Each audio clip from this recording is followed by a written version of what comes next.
Hi, this is Dr. P, and we've got a very long title for this one. Legislating against behavior versus changing the design to make that behavior impractical. I'm very much against legislating against behavior, and this is what I mean. Players do something you don't like, you explicitly rule that that behavior is illegal. It's like legislation from a lawmaking government body, like a state legislature or the US Congress or the British Parliament. Whenever you can avoid doing this, avoid it. That's because your game will feel better to the players if you do avoid it. Players may notice that you're doing this legislating. For example, the creator of DayZ says he often felt that Call of Duty patches were installed specifically to prevent him or other players from doing particular things. And this legislation mitigates against the game feeling natural or harmonious, that it all fits together. It is much better to make changes to the game itself so that the undesirable behavior no longer makes sense to the players. For example, turtling.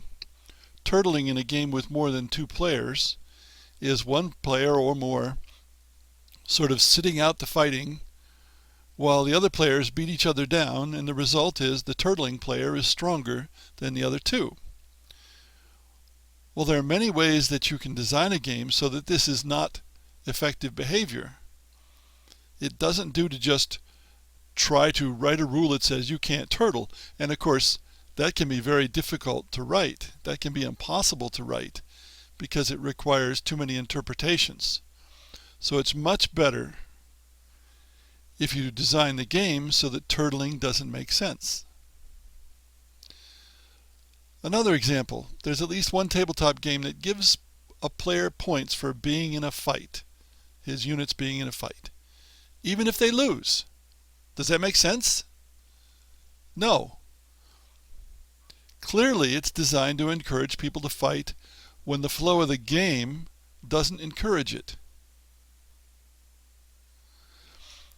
What the designer should have done is change the flow of the game so that it encouraged fighting, if that's what he wanted.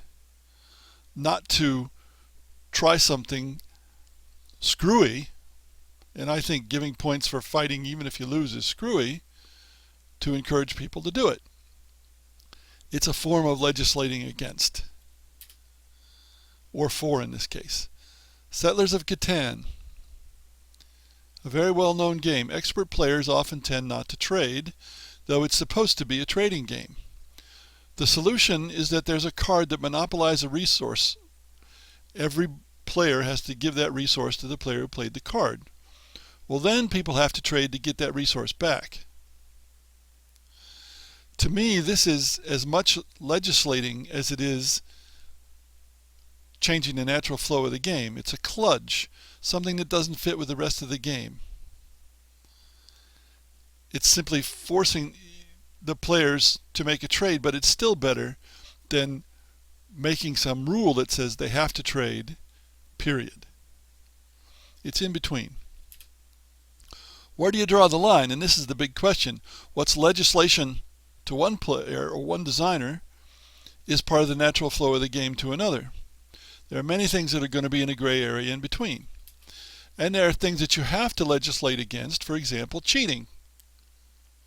There's no way, well, it's rare that you can design a game so that cheating is impossible.